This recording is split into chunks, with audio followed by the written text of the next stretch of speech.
Guiones y guionistas capítulo 555. Hoy volvemos a la serie que estamos dedicando a los guionistas protagonistas con la película Mank.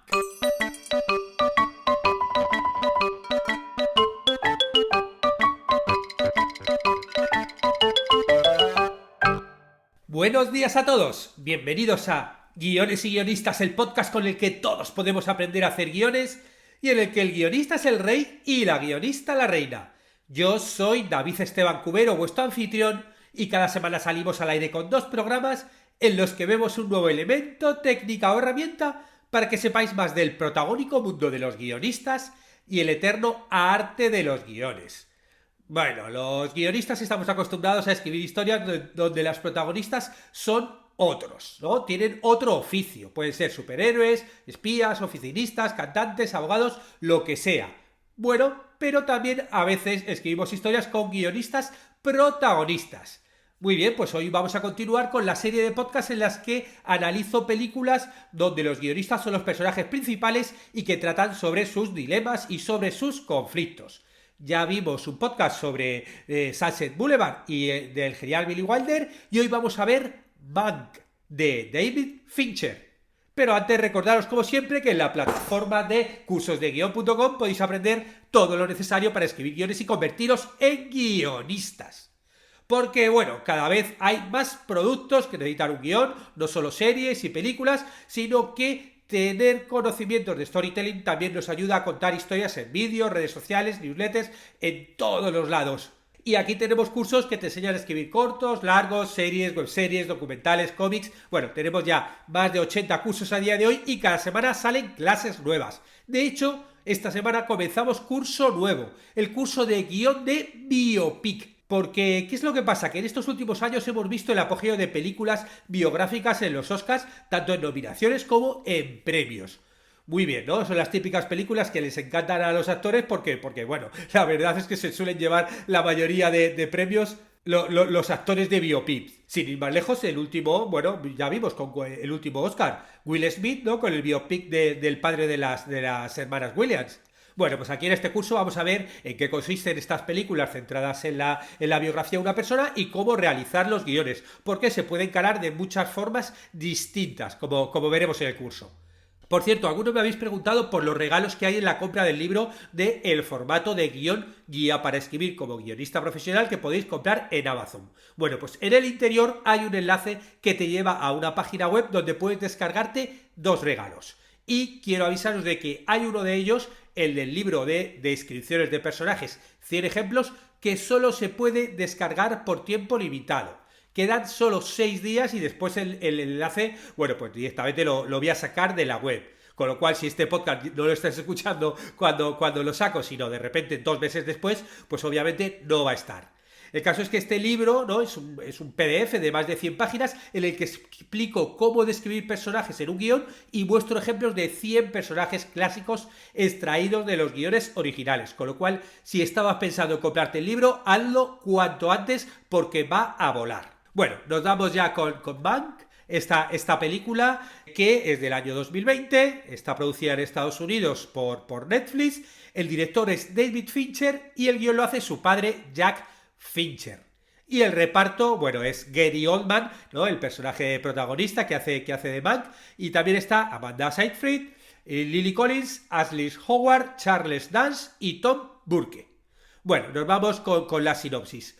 Mank tiene 2 líneas temporales distintas. En el tiempo presente nos muestra al guionista fracasado Herman J. Mankiewicz, que es un ingenioso escritor que pasa la mayor parte de su tiempo borracho y que, bueno, se esconde en un rancho, en el North Bird Ranch, en el desierto de Mojave, a instancias de Orson Welles, este niño prodigio teatral, para escribir un guión que critica al magnate de los periódicos William Randolph Hearst. Y él está convaleciente después de un accidente automovilístico y este guionista que está en reposo tiene solo 90 días para dictar la obra a Rita Alexander, que es una secretaria inglesa que lo que también hace, ¿no? Además de escribirlo, es intentar mantenerlo sin tomar alcohol. Y luego hay un segundo hilo de la película que va y viene de la carrera anterior de Mank en el Hollywood de los años 30. porque, bueno, vemos cómo Mann se movía con comodidad en los despachos de Hollywood. Entre ellos estamos hablando de personajes que salen como Louis B. Mayer o Irving Thalberg, y entró en esta órbita social de William Randolph Hearst, el magnate de la prensa, que al final acabaría inspirando al personaje de Charles Foster Kane de la película Ciudadano Kane. Bueno, os voy a dejar aquí en los links del programa el tráiler de Mann para que veáis el tráiler y el guión, ¿no? Cómo podéis bajar el guión si queréis investigar un poquito más. Vamos con el análisis. El título, Mank. Mank, como podéis imaginar, es la abreviatura de Mankiewicz, de Herman G. Mankiewicz, que es el protagonista y es el que era guionista en esta edad dorada de Hollywood, autor de algunos de los guiones de los hermanos Marx y hermano de otro Mankiewicz, Joseph L., que es el autor de Eva al desnudo. Mank es el nombre con el que se le conoce en la profesión, ¿no? A Herman. Y de hecho, cuando alguien le llama por su nombre real en la película, él contesta, ¿Herman? Llámame Mank. Bueno, lo segundo es hablar de el contexto. Y hay unas palabras al inicio de la película, ¿no?, que aparecen sobrescritas que nos sitúan en el contexto de la historia. Estas palabras sí están en el guión original, no como las de Star Wars, y dice así. En 1940, a la tierna edad de 24 años, Orson Welles fue atraído a Hollywood por una RKO Pictures en apuros con un contrato acorde con su formidable talento narrativo. Se le dio autonomía creativa absoluta, no sufriría ninguna supervisión y podía hacer cualquier película, sobre cualquier tema, con cualquier colaborador que deseara. Como os decía antes, ¿no?, esta historia mezcla dos tiempos. En 1940 vemos cómo un man borracho escribe American, ¿no?, que es como se titulaba el borrador de Ciudadano Kane, de Citizen Kane, y él está recluido y semisecuestrado en un rancho bajo la vigilancia de estos empleados de Orson Welles que intentan alejarle del alcohol para que cumpla los plazos.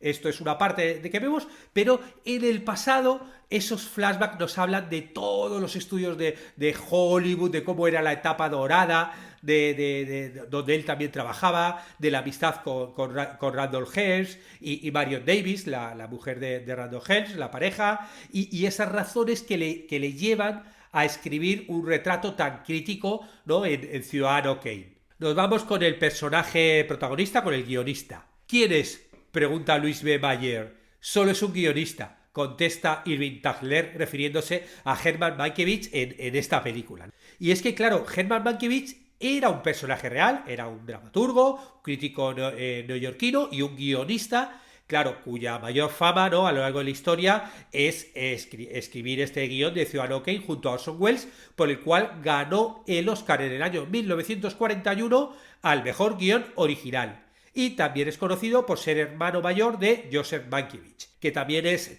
cineasta. Y en la película se muestra a Mank como alguien cáustico, borracho, impenitente, lúcido y cínico. Es un tipo que desafía a los jefes de los estudios, desmontando todas sus mentiras y manipulaciones, incluidas las políticas. De hecho, vemos en la película cómo cuentan que escribió una película sobre nazis que ningún estudio se atrevió a rodar, y también que ayudó a una aldea entera de judíos alemanes a escapar y a llegar a Estados Unidos, ¿no? De hecho, Goebbels, ¿no?, el ministro de propaganda nazi, no permitía que se vieran sus películas en Alemania. Bueno, pues Mank, al principio de la película vemos cómo sufre un accidente de coche y está convaleciente. Y en la película se describe la relación con la gente que le cuida en este rancho. Y también a través del flashback con el siniestro dueño del estudio Louis B. Mayer, con Hearst y su amante Marion Davies, y con su sufrida y leal esposa. Y también esa lucha permanente consigo mismo y con el mundo. También vemos que Mank es muy individualista, ¿no? De hecho, hay un momento en la película que un compañero le pide que se una al gremio de guionistas para luchar por los derechos y él se niega. Y él recuerda esta famosa frase de Groucho Marx de nunca me uniría a un club que me aceptase como socio.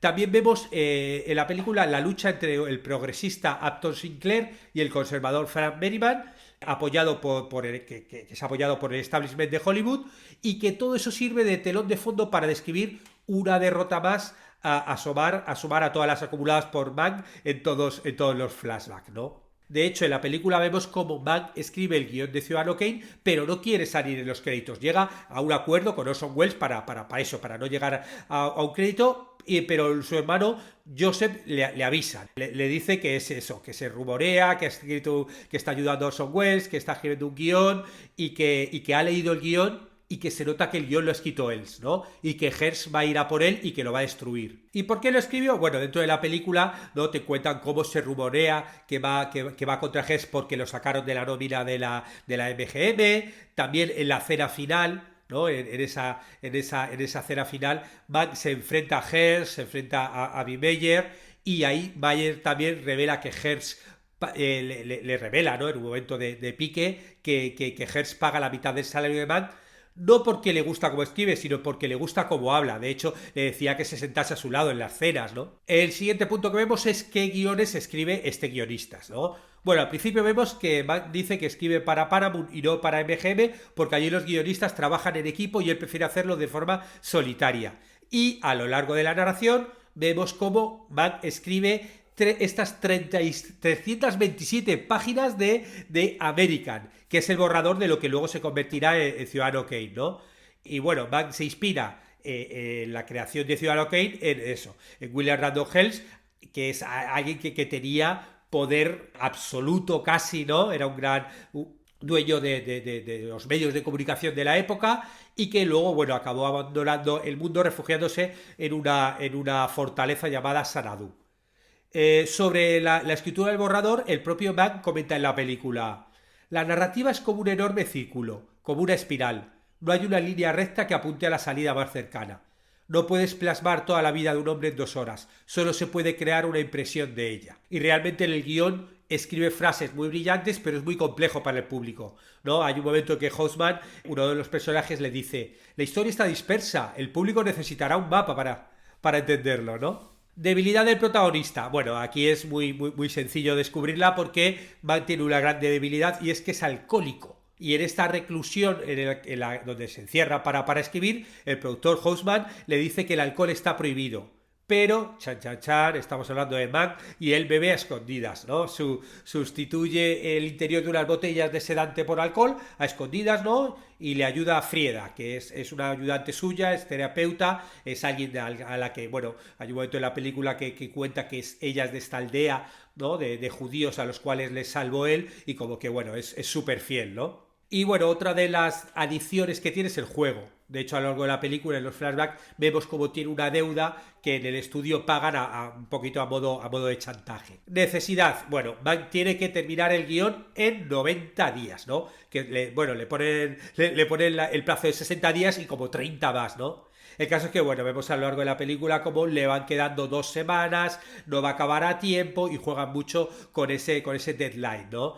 Y tiene que luchar contra su dependencia al alcohol y su propia genialidad para terminar con el borrador. Claro, este plazo, ¿no? Es el plazo típico de los guionistas, es un auténtico deadline, porque bueno, le vamos viendo como cada vez le va quedando menos tiempo para terminarlo. De hecho, el productor uno del equipo de Wells está todo el rato presionándole a ver si acaba.